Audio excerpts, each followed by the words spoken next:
Next on BYUSN, BYU loses big in Las Vegas. Where did it all go wrong for the Cougars against Notre Dame? Jaren Hall, Michael Mayer, a big missed opportunity for BYU to take down the Fighting Irish. I hate missed opportunities so much. Welcome to BYU Sports Nation on a Monday, presented by the BYU Store, official outfitter of BYU fans everywhere, October 10th. I am Spencer Linton. He is Jerem Jordan. We are commiserating today. And, hey, at least BYU's got a brand-new football helmet that they're going to unveil for the Arkansas game. Check this out. So BYU's going white on white. It's a white out. And then you've got the cougar on the helmet. Right here. Yeah, and the mountains. Hand painted. How cool is that? We've never seen a customized helmet like this before in BYU football history. This is a brand new venture. And back-to-back weeks with a kind of unique new helmet that's never been used in BYU history. Yeah. Let's go. The blackout uniforms, by the way, looked fantastic. They look so great. And on TV, hey, very clean. You were there. Shout out to all the Cougar fans who showed up. Amazing. Loud. Like really loud, especially between quarters 3 and 4. Yes. Jack Collinsworth on NBC said, hey, the Let's Go Cougars chant. That was pretty awesome. So I know 1 million people that went down there. It was a great showing from Cougar Nation. It was special, yeah. And I took a little bit of a video of it because, I mean, it was one of those chills moments. Brought some film camera? Right, yeah. No. That's awesome, man. No film. Oh. Just a video on my phone. Oh. But, yeah, the BYU fans, you would have felt like it was 50-50 in that moment within that Which stadium. is shocking given it was not a BYU. It was not. It was never was going to be, yeah. But they kind of took it over in that moment. That was special. If only BYU had taken it over. Coming up on the program, Jaren Hall's convo with Spencer after the game. Is he hurt? He addresses that. ESPN's Trevor Matich on what cost the Cougars the game, the matchup with Arkansas. Oh, yeah, by the way, Saturday. And holy mackerel, Taysom Hill has him a day. He does something that's never been done in NFL history. But first, today's headlines. Beginning with, BYU football in Allegiant Stadium, home of the Las Vegas Raiders, losing to Notre Dame 28-20. The 16th-ranked Cougars drop out of the Associated Press top 25 for the first time in a while. Some details on that with Trevor Matich coming up. So BYU on the outside looking in, dropped to 4-2 on the season, and to make matters worse, star receiver Gunnar Romney taken to a Las Vegas area hospital following the game for a precautionary evaluation. The good news is he was released later that night. Unknown on his status if he's going to be able to play against Arkansas or moving forward this season. The Cougars and Razorbacks this Saturday in LaVell Edwards Stadium, 3:30 Eastern on ESPN or ABC. Taysom Hill had an incredible day. He scored 4 touchdowns, 3 rushing, 1 passing, a fumble recovery, and a 69 kick return yards against my Seahawks in a win there. According to my research, he's the first player in NFL history to ever do that. Pro Football Focus has unbelievable. I couldn't find anyone who's ever done that.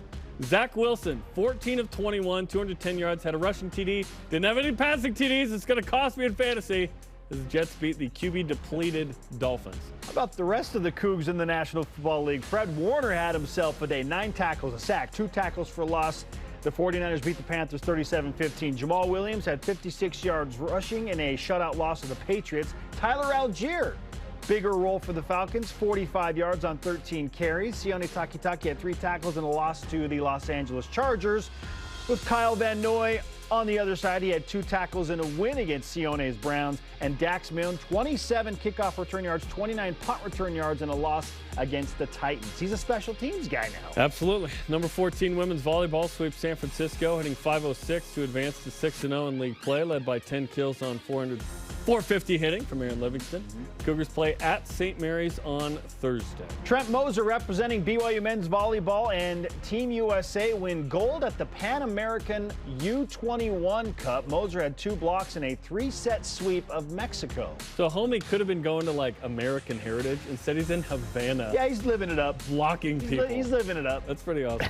Women's soccer ties Pacific 1-1. Olivia Wade scored the goal in the 14th minute. Tigers equalized in the 75th, and the Cougars hit the post with 2 minutes left. Spence, that's 2 ties in 3 West Coast Conference games now. That's tough. Cougars host number 15 and 9-0-4 Portland. Big game Saturday night on BYU. Wow. Unbeaten Portland. Here we go. Connor Mance. Oh, doing his thing. Apparently, if you want to run marathons, you come to BYU and you run Fred Eyestone. Are you Rory Linkletter? Okay, but seriously, He ran a 2 hours, 8 minutes, 16 seconds in his marathon debut, second fastest debut time, just 20 seconds off previous pace. Came in first among American runners and 7th overall. That's unbelievable because you're going from, like a 6 mile, a 10K? Yeah. Up to 26.2. Are you kidding me? Jeez. And Jordan Mathias and Team USA lost 22-10 to Italia Saturday in the first game of the Women's Rugby World Cup in New Zealand.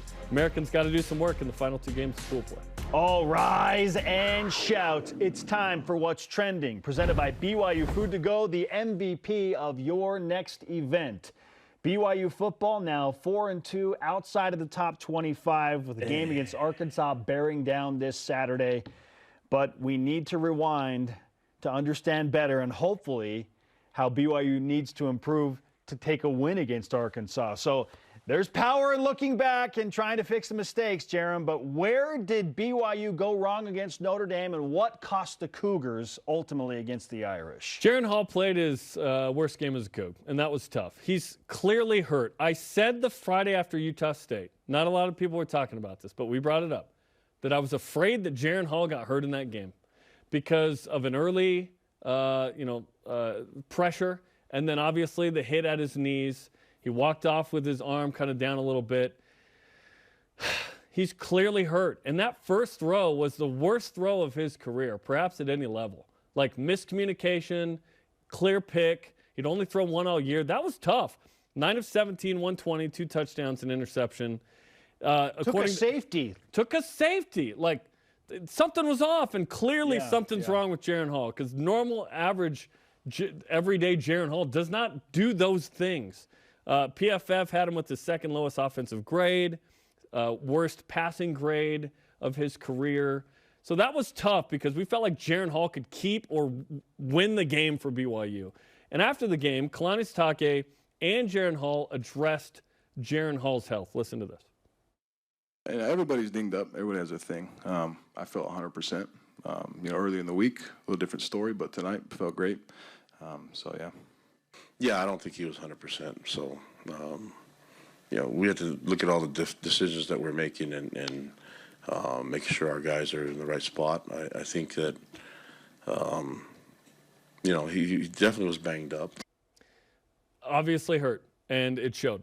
And this is too bad because the run game actually works, Spence. Chris Brooks had a nice game, and BYU did a good job rushing the ball, 5.4 yards a carry. It was BYU's inability to throw the ball effectively. Now, Puka Nacua has a big drop. There's a few no calls there that would have been nice. Didn't happen. And BYU doesn't throw the ball as well as we thought. If Jaren Hall has an okay game, BYU wins this game by 7 or 10. Jaren only threw the ball 17 times. 17 times, 9 completions. Keep in mind, Michael Mayer for Notre Dame had more catches by himself than BYU receivers had combined in the game. Time of possession, a huge deal. That's an issue. This goes back to the first play of the game. BYU had 2 one-play drives. 2 of them, one play. Not ideal. An interception to begin, and then you hold Notre Dame. You stop them on the 3-yard line. They go for it. They're nearing the end zone. The defense shuts them down. Huge momentum-shifting play potentially, and BYU takes a safety on the next play. That is tough to overcome as a defense. That's when you end up with things like Notre Dame possessed the ball for 41 minutes, and BYU had the ball for 19 minutes because you've had 2 one-play drives. BYU could not sustain anything in the first half. Jaren Hall clearly did not look like himself.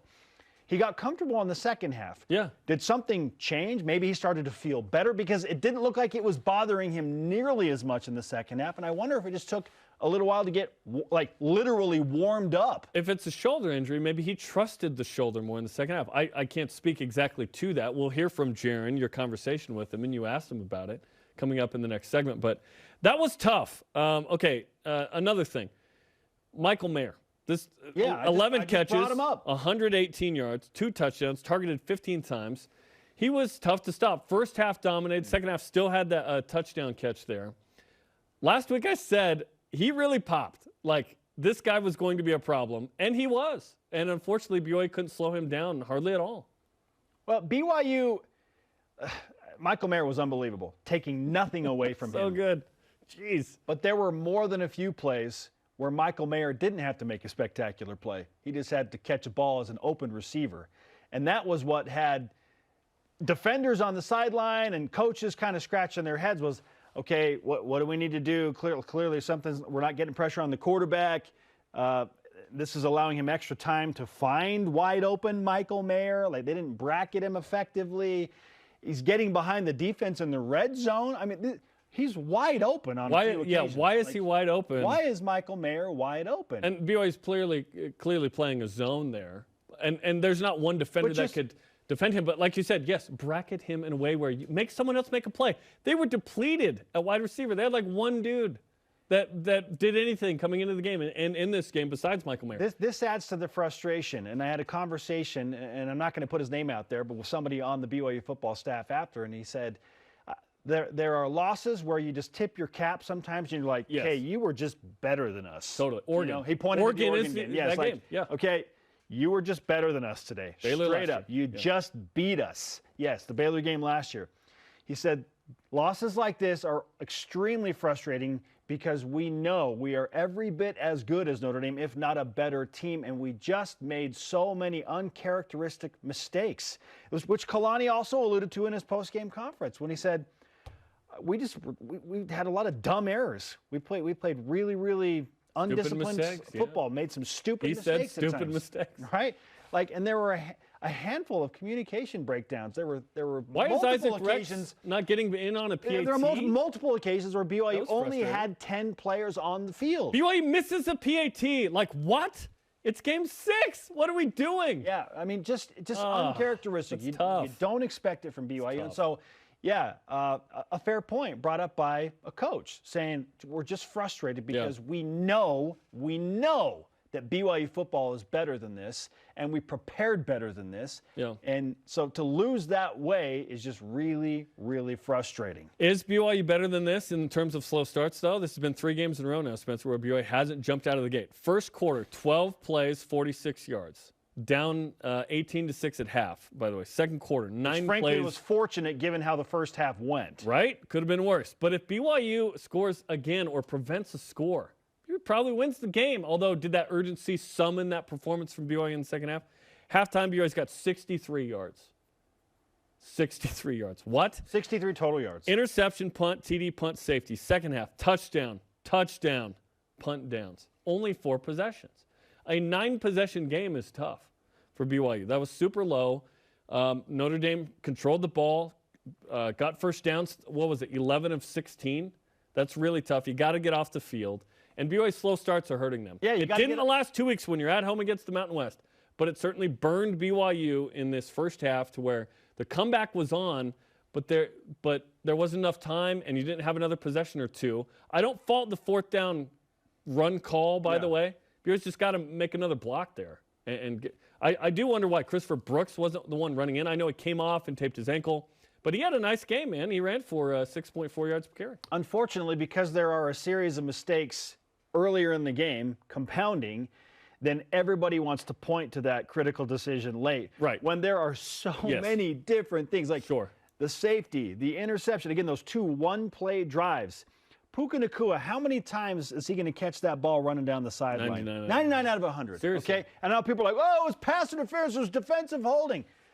He still usually makes that catch regardless. And they cut him on the sideline. He was extremely disappointed. Yeah. Because he knows he's better than that. Like, unfortunate that now we're all kind of focusing on that late play and then the unconverted 4th and 1. But, like, really, the problem is the first half. Yes. Straight up. Yes. BYU's got to show up. People get so mad about, why did they call that run on 4th and 1? And I can't believe Puka dropped that pass and the penalty. It never should come down to that, Jeremy. It never should have been about that. It's about the first half. Yes. BYU ran, 46 total plays in the game? That's crazy low.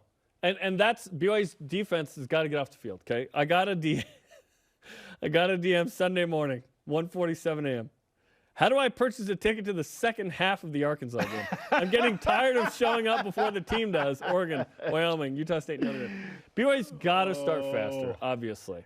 And my concern, Spence, and we'll get to this later in the week more, is BYU's not trending in a 10-win direction at all. They're trending in an 8-win direction, where you're going to get caught sometimes, where if you don't show up, you lose. Notre Dame's certainly a talented team. They've not played great this year, but they're up to, 27, I think, in the ESPN FBI. Like, they're quality. They're a good team. And on paper, Notre Dame was supposed to win that game, and they did. But BYU had chances to win, and that's why this is very disappointing that BYU blew an opportunity to have a nice win, stay in the top 25, keep this going, and a couple of mistakes that this experienced of a team in Game 6 should not be happening. Should not have this going on. I know it hurts to think about what could have been, but if BYU comes back and somehow steals that game away from Notre Dame, the Cougars are probably 13 or 14. Yep. You're 5-1. Yep. And you have a legitimate shot to make a run at, 11-1 in the regular season. Yeah, absolutely. But that's not to say that BYU can't still go win 10 games in the regular season and 11 games with the bowl game win, but that's a conversation for another day. Just mathematically, yes, but they're not trending in that direction. No, for sure. They've got to figure out the first half. Like, BYU is trending like it's going to lose to Arkansas this week and maybe at Liberty. And that concerns me. This team's better than this. BYU's got to figure out. Needs to be better. Yes. Well, we're saying they're better. It's 6 games in. This is who BYU is. 4-2. They can improve. They're a second half team. They can improve, but what you've shown us through half the season, which is we talked to Robert and I in 2014 and said, how many games do you need to know what you are? And he goes, 6. All right. Here we are. BYU's 4-2. Granted, the 2 games they were not favored in, they lost. The 4 games they were favored in. Is BYU favored against Arkansas? Yes, by 2. Dang it. Okay. By 2, and it's an afternoon game. I mean, that's good, right? I love that somebody pointed out that said, hey, BYU's good after 6 p.m. Just second half started at 6:13 p.m. in Las Vegas. No, BYU stunk at 6 against Wyoming and against Wyoming. And even Utah State, it took till 10 p.m. Afternoon game for BYU against Arkansas, and an afternoon game for BYU on the road at Liberty in Lynchburg, Virginia. This has just been announced. BYU and Liberty will kick off at 3:30 Eastern, 1:30 Mountain in Lynchburg, Virginia on either ESPN2 or ESPNU. What do you think? This is a sneaky game. Afternoon game, East Coast? Well, I'm not in favor of it. I'm not in favor, given how things have typically gone for BYU in the afternoon over the last 3 years. The correlation is strong. It's but the East Coast. It's not causation. Slow start. Can BYU figure it out? Can BYU take the juice and play a big first half like they did against USF? One big first half for BYU this season, and it was against USF. Yes, the worst team on the schedule.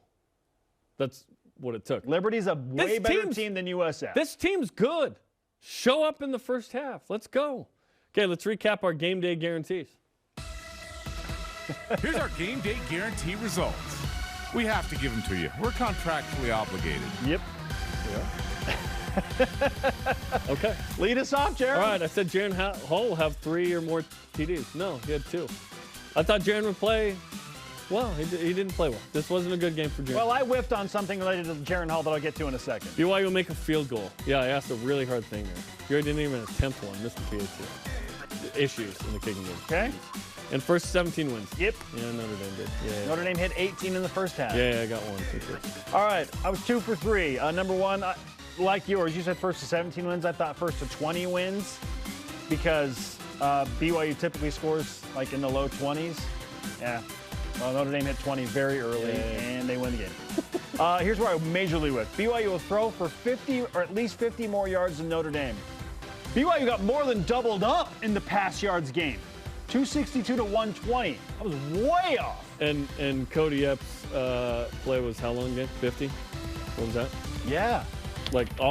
53 of the yards. 120 were on one play. Okay, number 3, I said BYU will rush for more than 10 yards in the second quarter. They had 12. It literally took to the last play of the half. Like a garbage Lopini Katoa run. 4 yards to get to 12 yards of rushing in the second quarter.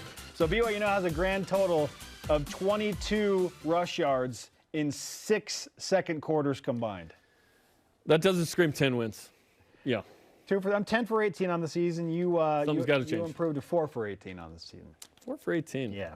I'm going to be like, BYU's going to kick off at some point in the first half. I just got to mail it in. Let's hear from you in Voice of the Nation on our question of the day. What cost BYU ultimately against Notre Dame? A real sports fan on Twitter says, not preparing in a way to double team and stop Mayer, at least on obvious third down passing situations. Here's the thing. I think BYU did prepare for that. Just didn't execute it. Didn't do it. They didn't execute it. Because in the end, your intentions aren't what we discussed. It's what you do. Yeah, they just didn't execute it. Yeah. They didn't execute the bracket. They didn't get to the quarterback in time. Yeah, when you go to heaven, your intentions will be judged, like, fairly. They are not in sports. Intentions don't matter, okay? Continues, not calling plays on offense. BYU had beaten Notre Dame within the game when it counted like the spread option run. Epps' first half touchdown and spreading Notre Dame out with 4 wide receivers and running the ball. Again, we can second guess everything. Third guess, fourth guess, whatever. Yeah, BYU wasn't good enough. Got to play better. Let's go. Yes. Okay, Coordinator's Corner coming up at 2 Eastern Time on the BYU TV app. Ed Lamb, Elias Tuyaki recapping Notre Dame, looking ahead to Arkansas. Should be some good conversation about what went on in this game coming up on Coordinator's Corner. I know a lot of you probably didn't feel like watching the post game because you're mad after BYU lost Notre Dame, but Jaren Hall was, not surprisingly, very, very mature, great leader, and he revealed some things to me that you're going to want to hear. Jaren Hall's post-game interview next on BYU Sports Nation. This portion of BYU Sports Nation is presented by BYU Food to Go, the MVP of your next event.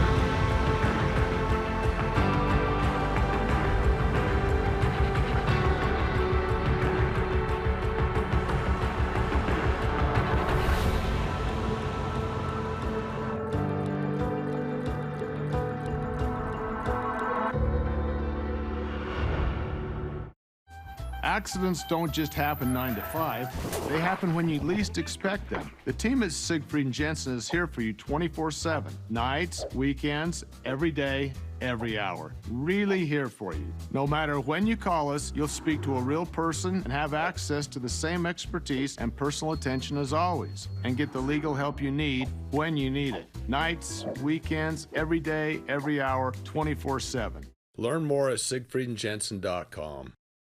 They prefer to be bringing the heat, getting set for success,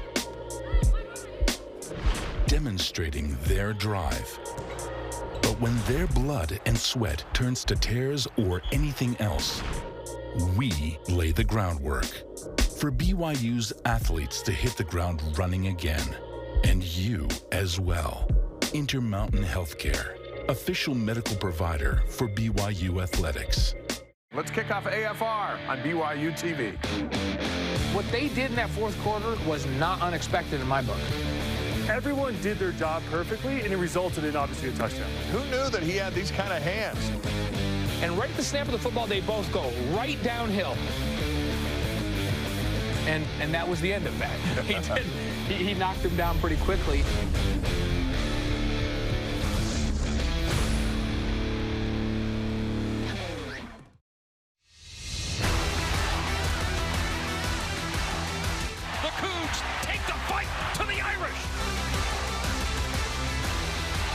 Running strong. He's going to go 20, 15, 10, 5, touchdown!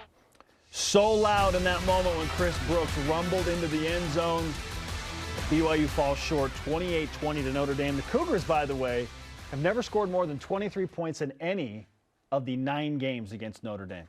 It's just been tough sledding for sure. And that has to do with the opponent, I'm sure. Yeah. We are live in Studio B. Jerem Jordan and Spencer Linton here.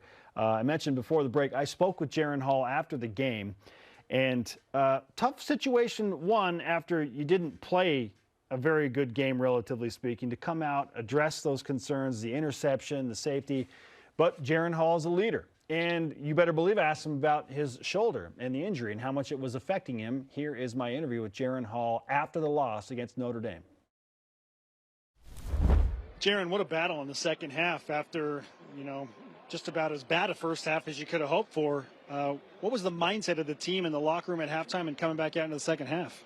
We got to, band together, go play the offense that we know we're capable of, and defensively to continue to do their thing. They played great all night, gave us a lot of opportunities, but we just made some adjustments at halftime, like we've been good at doing the last couple of weeks. But it's just not enough. You had some shots there late in the game to get back in it. To the team's credit, walk me through the idea behind the play call for Lopini Katoa on the 4th and 1. Yeah, 1 yard. Confident in that play that we have. We practice it all the time. Just didn't work out. And that's about it. Where else do you feel like this team could have executed at a higher level to make things easier on you tonight? I could have been better, taking care of the ball better. First play of the game, we throw a pick. It's tough sledding, but we bounced back very well after that. And then just some other situations where I didn't make great decisions. Taking sacks when I shouldn't have, and that's on me. I got to be better with some of those drives and really crucial times where we gave them momentum. So I got to look at that tape. I got to be better and put us in better situations. That's on me. So when you let's go back to that first drive. How much is your shoulder and your injury affecting you in that moment? Yeah, no effect at all. My shoulder's good. Contrary to a lot of what people think is going on, actually, I'm good and healthy. Just a bad ball, plain and simple. And they made a play on it, and that was that. You were able to open up the pass game in the second half. What changed? Yeah, we just started taking shots over the middle. Got Cody involved, really quickly. Yeah, they were doing some things, exposing the middle of the field, and we were able to take advantage. Got the run game going throughout most of the game, and that really took a lot of, stress off of us outside. But again, just didn't get enough snaps the first half. Just didn't sustain enough drives. What'd you learn about your team tonight, maybe that you didn't know before? Well, we're a really good team. When we put everything together, we're a really good team. We just haven't done that yet this year. We got to evaluate what's going on, and we got to do it now. So that'll be our focus this week. What's the key to starting fast? Because that's a growing theme this season. You got to keep drives going, plain and simple.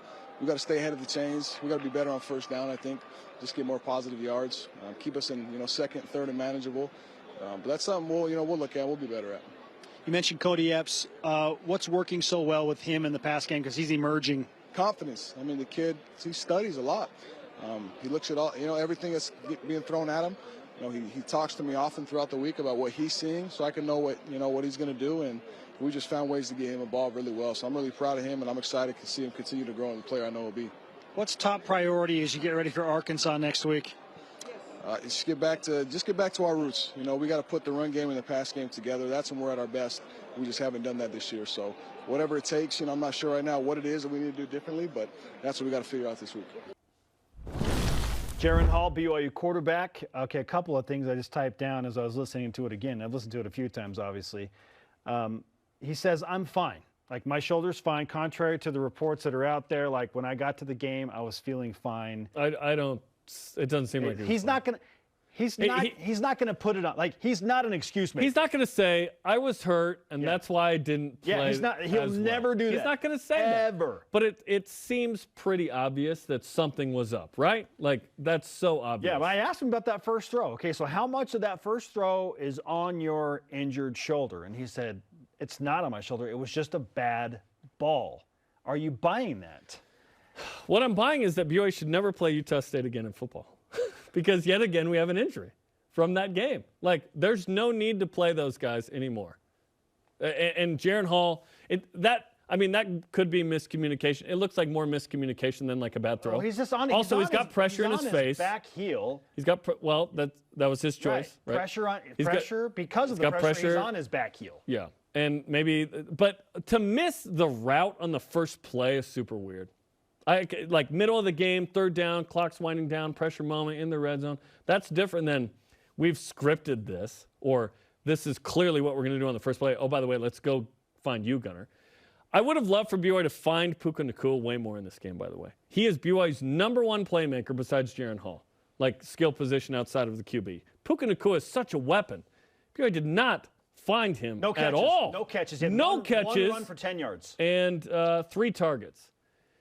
And maybe the hammy was giving him a hard time. Granted, he dropped the pass that he was interfered. Yes. He dropped the pass. But even if he catches that, Spence, that's one grab. One catch. way more Puka. Like, I want Michael Mayer level of targets. Well, Kalani Sitake said that. Puka. We didn't get Puka the ball, and that was really frustrating. And BYU's got a lot of weapons. By the way, you know who's a dude officially? Like, officially after that game? Cody Epps. Absolutely. He's a dude. He is a dude. Like, on both of his touchdowns, woo! Like, the one at the goal line burns his man. The like, arrow. Run an arrow. Like, BYU does not always have that guy. You know what I'm saying? Footwork, like, they have that guy. Preparation, like he's next-level talent. Outran, like, 3 or 4 dudes to get the other touchdown. Cody Epps is a dude. Keanu Hill's a dude. Gunnar Romney. Puka, let's go. Can BYU be better on first down? Is it that simple to starting quicker? It's not, but that would help. BYU Football with Kalani Sitake is Tuesdays, 8:30 Eastern Time on the BYU TV app. As the coach, Caden Haas, who counts the Notre Dame game. Deep Blue features kicker turned MMA fighter Andrew Mickelson for the brand. And Hobbs Nyberg is in the film. And up next, during the whip, we'll ask, has Taysom Hill reached the peak? Has he ascended Apex Mountain? Is that the best it's ever going to get for Taysom Hill? You mean why not? This is BYU Sports Nation. BYU Sports Nation is presented by the BYU Store, official outfitter of BYU fans everywhere.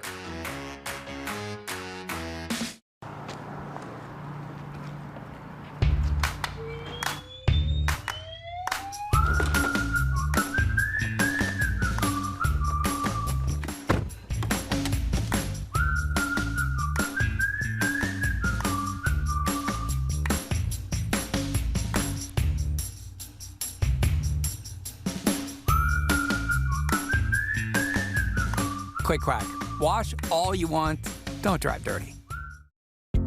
Trio Orem Senior Living believes in empowering seniors to live life to the fullest. We help eliminate stress out of daily life when you live at Trio. Less time focusing on housework means you can socialize at one of our many events, with safety in mind, of course. And did we mention our spacious apartments with modern amenities? Learn more about setting up a private tour at trioorem.com. If you're looking to build your brand awareness and increase market share as BYU moves into the Big 12, this is the place, BYU Athletics. We can provide the tools you need to make sure your company is seen and heard. BYU Athletics is where you can align your products and services with loyal fans that cheer for our Cougars. And they can also help your business win. Learn more about what a partnership with BYU Athletics and your company will look like. After all, this is the place. Email sponsorship at byu.edu today.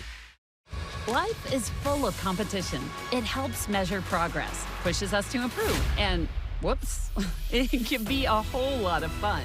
BYU TV has its own kind of competition shows where sportsmanship rules, teamwork wins, and good character triumphs. I wasn't just going to leave you there.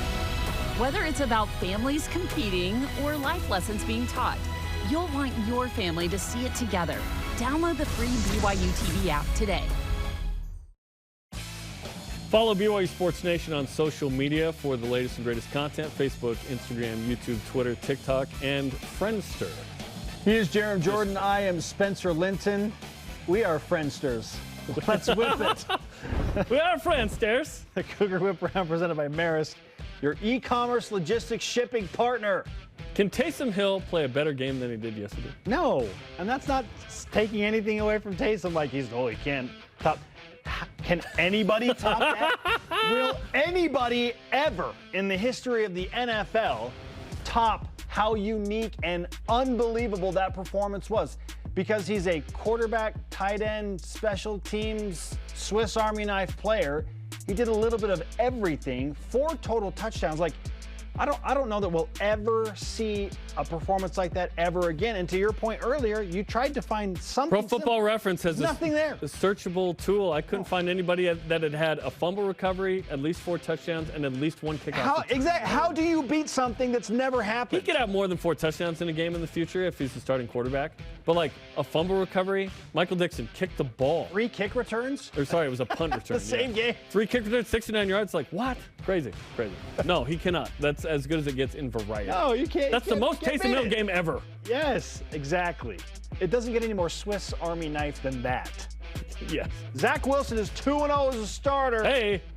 Will Zach Wilson lead the New York Jets to the NFL playoffs this year? Good question. I would like to see the Jets against good competition. Steelers don't look very good. And the Dolphins were down to the third string after Teddy Bridgewater gets knocked out. So, yeah, he's playing great. Nice numbers. I would have loved a couple of passing touchdowns. It's going to burn me coming up later in fantasy. But 2-0 as a starter with the Jets. Yeah. 40 points yesterday. The Jets are 3-2. We are beginning to see what could be for the New York Jets. Yes. Which is really exciting. Hopefully they get to that 8-9 mark and are pushing for a playoff spot. That'd be great. If the Jets win, and this goes back to a point I made a long time ago. Like, Zach Wilson just needs to make a little bit of progress each year. Like, last year they won, 4 games? They've got to approximate the playoffs this year. I said, get to at least 7 wins. I think the Jets are going to hit at least 7 wins, maybe 8, 9. Like, if they're then it's like, okay, now we've got a solid core. Next year it's like, now you got to make the playoffs. Yeah. Robert Saleh's 3rd year, Zach Wilson's 3rd year. Now it's time to take the jump. But who knows? Maybe something weird happens and they sneak into the playoffs with 9 or 10 wins. But probably not, because they're the Jets. BYU women's soccer tied at Pacific Saturday. That's 2 ties in 3 games. Is the league title out of reach right now? No, because BYU can still beat Portland on Saturday. But it comes down to that. Like, if BYU ties Portland or loses to Portland, then at that point I think, okay, it's probably done. Because there are some really, really good teams in the West Coast Conference. BYU hasn't closed the deal against teams they typically close the deal against.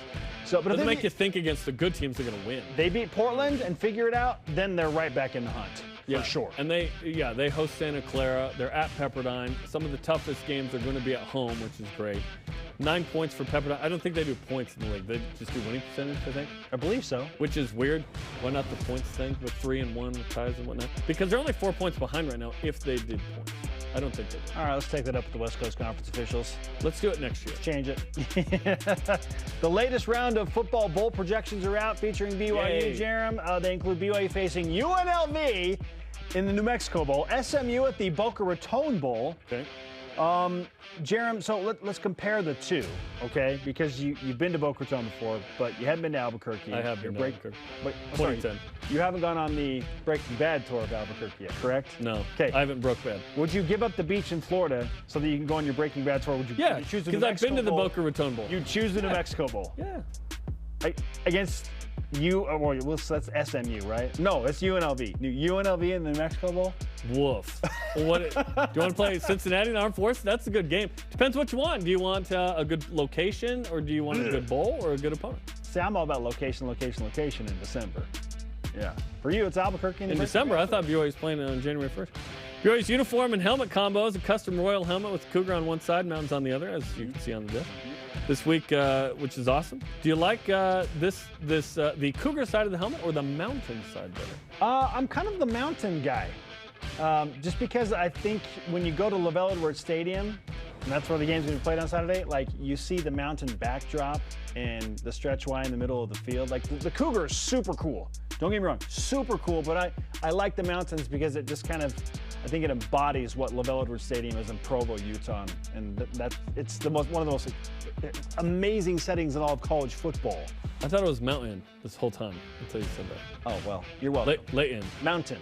Dalton Nixon. Linton. Mountain. Spencer Linton. What? After further review, breaks down the film of the Notre Dame game. What happened? And previews Arkansas. Dave, Blaine, David break it down. Tuesday, 7 Eastern on the BYU TV. Up next on BYU Sports Nation, it's a Matich Monday with ESPN's Trevor Matich. How does BYU figure out how to turn this thing around and get better, quicker starts? And what would he have done against Michael Mayer to switch things up? Stay with us on BYU Sports Nation.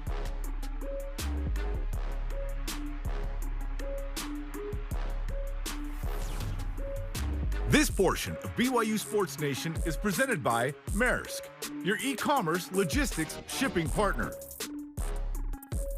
Football in Utah is all about the rivalries. Red, blue, quarterback, wide out, rewards. Wait, what? My style, checking rewards. My style, right. For Mountain America's My Style Checking, it's all about the benefits. Loan discounts. But it's hard to pick a favorite. No, mobile phone protection. Tell her how. You're gonna need that when we're done. I heard that. Let's go. Get the account rivaled by no one. My Style Checking from Mountain America.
Is that bad? That's pretty good. I love it. Wow, you're good. Everyone says that.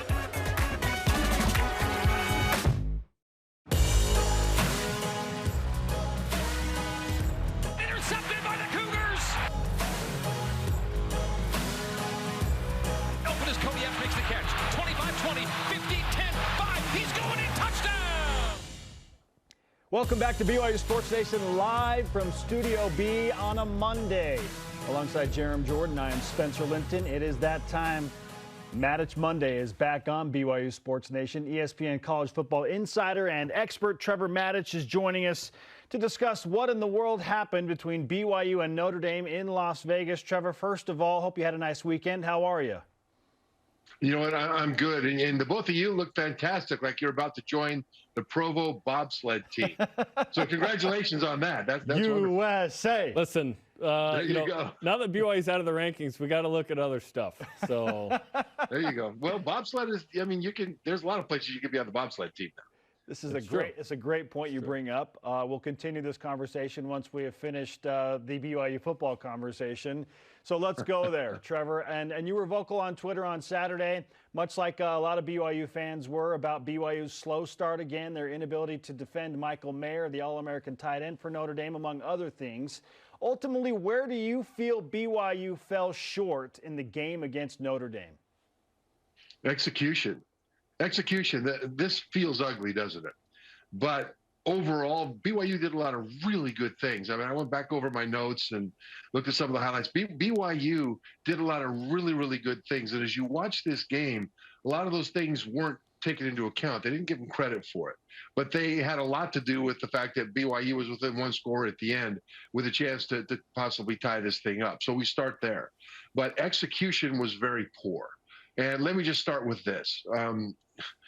On defense did a lot of good things. But there were too many times when they beat themselves. For example, there was a guy rushing off the offensive right side. And he went upfield, he contained the quarterback, and then he decided to fold inside. He had contained, or somebody else had contained or needed to do a late loop out to replace him. Either way, there was a busted assignment on contain. Notre Dame quarterback Drew Pine escaped out and made a big play to continue a drive. Earlier in the game, a very similar thing happened where the defender went inside that had contained. He wasn't blocked in there, he just went in there. And these are things that BYU can't afford to do against a team like Notre Dame. It's one thing if the other side is better than you. It's one thing if the other player is better than you. I get that. I've been in that situation a lot. But you need to make sure that you're in the right place, doing the right thing, so that if they win, they beat you. And BYU too many times opened the gate for Notre Dame to make it easy on. Trevor, Jaren Hall did not play well. In fact, it was probably his worst game as a Coug. 9 completions in the game. Slow start. That first throw was weird with an interception. What was different, in your opinion, from him? Because after the game, he admitted he was injured earlier in the week, but said he was 100% during the game.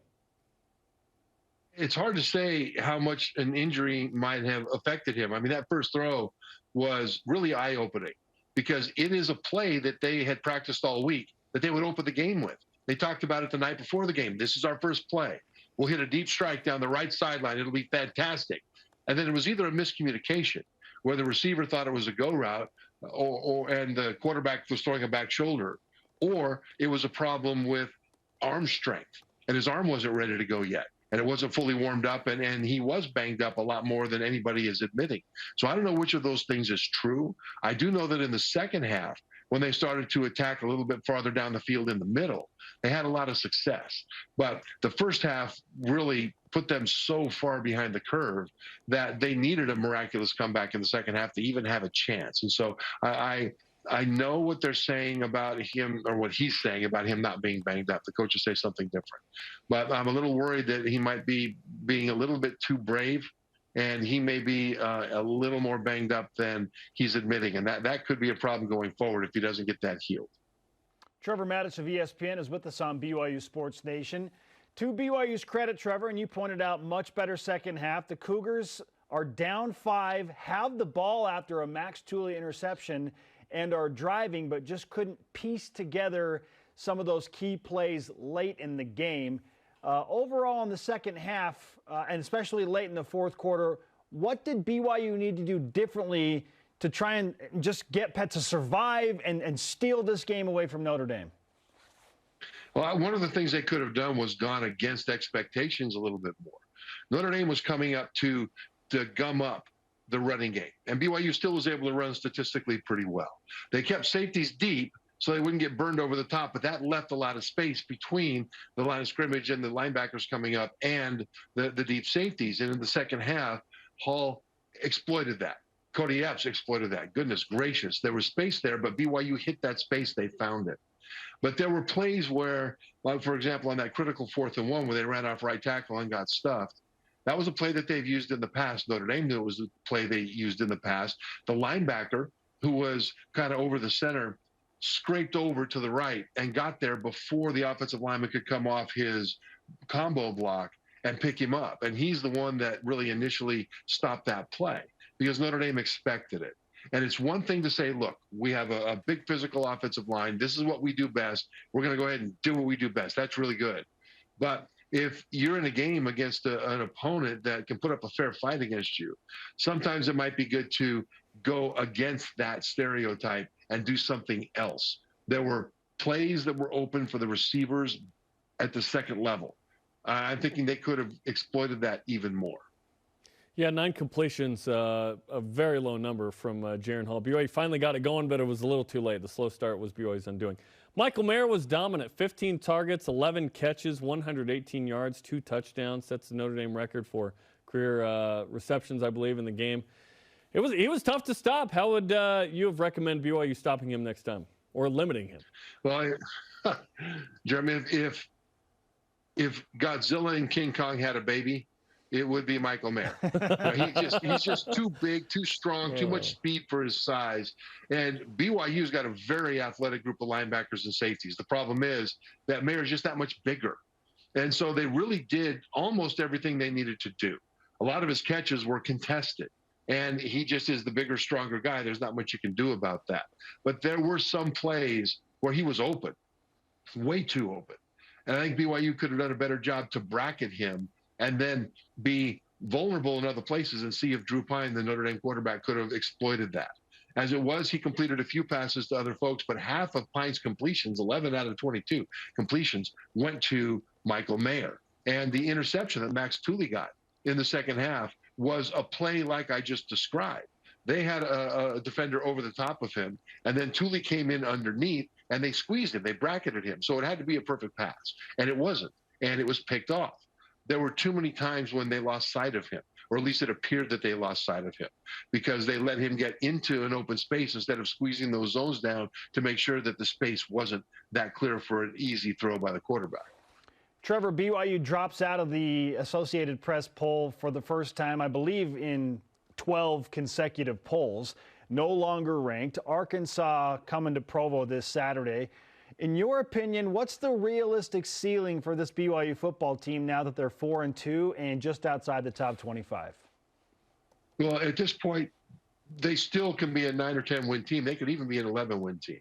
If you look at their schedule going forward, they're favored by ESPN's Football Power Index, FPI, to beat Arkansas. But I think FPI might be underselling Arkansas a little bit. If they can get past Arkansas, a 10-win regular season is there, and it gives them a chance to get to 11 if in a bowl game. So this still could be a very, very good season, and a very good season from a win-loss standpoint against a very difficult Power 5 schedule that they have. So right now it feels bad. It feels really bad for BYU fans. But this season is still young, and there's still a lot to play for.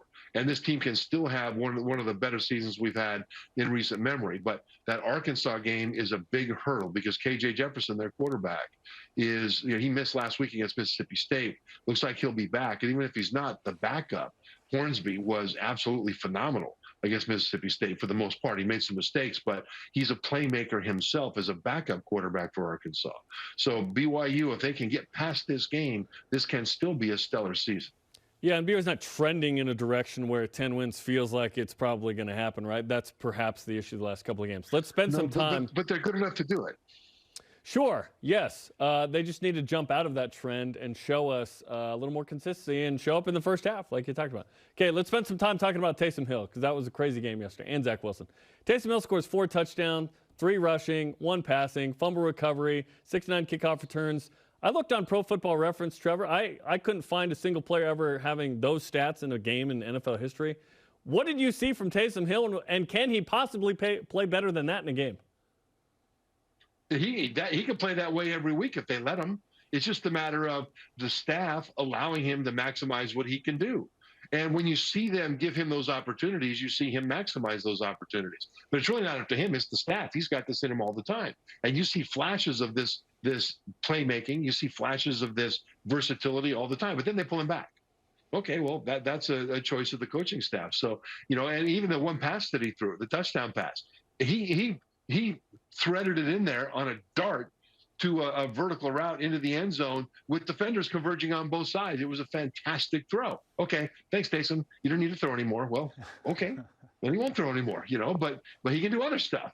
And so he's so much fun to watch because of that, but he's also fun to watch mostly because of his joy for the game. I mean, you can see in his face and his smile, he's so joyful.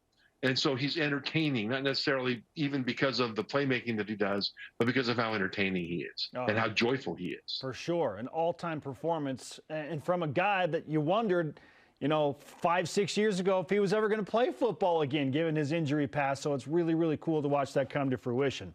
Now we move our attention to Zach Wilson, the other BYU quarterback in the league right now, Trevor. And the Jets are 3-2. Zach Wilson is 2-0 as a starter. Are the Jets good? Are they legitimately good with Zach Wilson? With Zach Wilson, they're legitimately a threat. And there's 2 reasons. One is the way he can attack the field. He can get the ball deep. He can get the ball driven to the sidelines. He makes the defense defend every inch of that field. And because of that, it creates more space for receivers that might not be great receivers, but that are good receivers to be able to work and make plays. So because of, and also as a runner, he's able to burn people if they bring the pass rush too fast and they open up a pass rushing lane somewhere where he can squirt through and run the ball. So these are things that make him dangerous. Are the Jets good? They're not good yet, but you can see what they can be as they continue to build pieces around Zach Wilson because of his ability to attack everywhere. And really the best quarterbacks in the league have this ability. It's not just that they're able to read a defense and go where the defense is soft. I mean, that's an important prerequisite.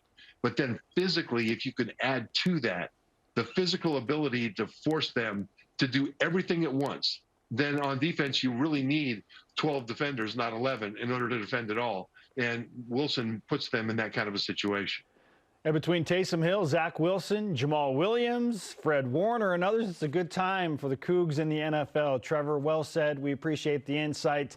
And here's to a much better performance for BYU against another Power 5 opponent, Arkansas, this Saturday night. Yeah, they'll need to. And keep in mind this about Arkansas. They're 3rd in the SEC in rushing. So defense, buckle up. And they're 1st in the SEC in sacks. They give up a lot of passing yards, but they get after the quarterback. So this will be a line of scrimmage game. All right, duly noted from Trevor Matich. Thanks so much. Thanks, guys. He is the ESPN College Football Insider, Trevor Matich, back for another Matich Monday. It's a Matich Monday. He's going to help us break it down. Watch all your Cougar sports content from shows, interviews, and games on demand on BYUSN.com. Congrats on getting the most pictures in there. Yeah. That might be a record there.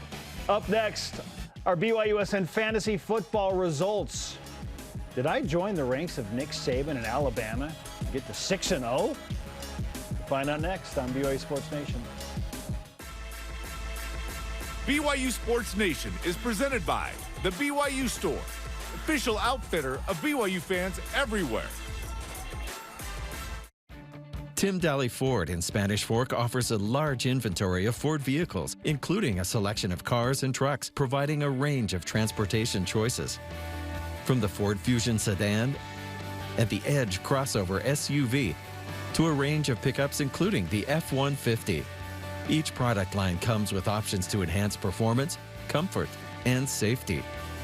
Think Ford, think Tim Daly Ford in Spanish Fork.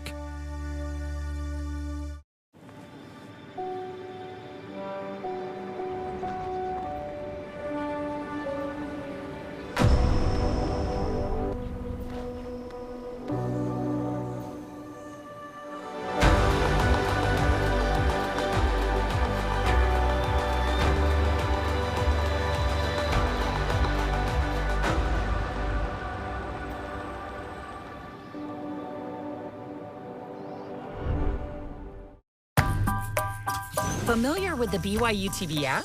Yes. I beg your pardon? Sure, it's got great original TV shows. But it also gives you access to family films for free. Wow. Awesome! So gather around, grab some popcorn, and let us do the rest. It'll be fun. Watch some of your favorite films anytime, anywhere. With the free BYU TV app. I like it.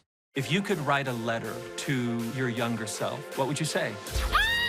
Good news. Who are you again? I'm a mental projection from the future that only you can see. I came back to prevent you from becoming a monster. Wait, is this a hidden camera thing? This is a story about redemption. Giving someone a second chance to really become their best selves. I guess putting our heads together does make sense. He's not only saving himself, he's actually saving the world. This portion of BYU Sports Nation is presented by Mountain America, the official credit union of BYU Athletics. We've got one final thing to do here as we recap our Fantasy Football Friday results. Zach Wilson was better than Jaren Hall for the first time, but it still wasn't enough. 33-25, so I'm now 6-0. Zach, get in the end zone, dog. More. Come on, baby. All right, let's hear from Voice of the Nation now. Our question of the day: what cost BYU the game against Notre Dame? Our Elite Voice of the Day, presented by PAX Healthcare Elevated from Tanner Sites on Instagram, says the whole first half. That Pretty hurt. much. That hurt. Today's Rise and Shout Out, presented by Mountain America, the official credit union of BYU Athletics. How can it not be Taysom Hill? Taysom Hill, amazing game. Unbelievable. Our thanks to today's guest, Trevor Matich of ESPN. Sorry to Dennis, we ran out of time. For Jerem Jordan, I'm Spencer Linton. Shout out and happy birthday to Kalani Sitake. Watch Coordinator's Corner today at 2 p.m. Eastern on the BYU TV app. Go Cougs.